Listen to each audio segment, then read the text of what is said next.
తిరుమలకు వెళ్ళే భక్తులకు విజ్ఞప్తి. ఈరోజు డేట్ వచ్చేసి 20 ఆగస్ట్ 2026. సర్వదర్శనానికి 18 నుంచి 20 గంటలు టైం పడుతుంది. 30 కంపార్ట్మెంట్లో భక్తులు వేచి ఉన్నారు. సో ఎవరెవరు సర్వదర్శనానికి టికెట్ లేకుండా పోవాలనుకుంటున్నారో వాళ్ళకి 18 నుంచి 20 గంటలు టైం పడుతుంది. ఈరోజు సాయంత్రం కొంతకి ఇంకా క్యూ పెరిగే ఛాన్సెస్ ఉంటుంది, చూసుకోండి. SSD and Divya Darshan tokens 7 to 9 hours time పడుతుంది. ఈరోజు ఎవరో దర్శన్ టోకన్స్ క్యూలో తీసుకుంటున్నారో. అది కాకుండా ఈరోజు పొద్దున్న ఆల్రెడీ 3 గంటలకి టికెట్స్ ఇష్యూ చేసినారు. రేపు ఎస్ఎస్డి టోకన్స్ పొద్దున్నే 3 గంటలకి ఇష్యూ చేస్తారు.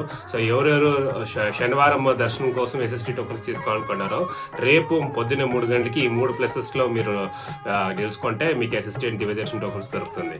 ఇంకా 300 రూపీస్ దర్శనంకి వచ్చే కొంతకి 2 to 4 అవర్స్ టైం పడుతుంది. ఎవరు టికెట్ బుక్ చేసుకున్నారో ఆ టైం స్లాట్లో హాఫ్ అన్ అవర్ ముందే క్యూ లైన్లో ఉండేదానికి ట్రై చేయండి.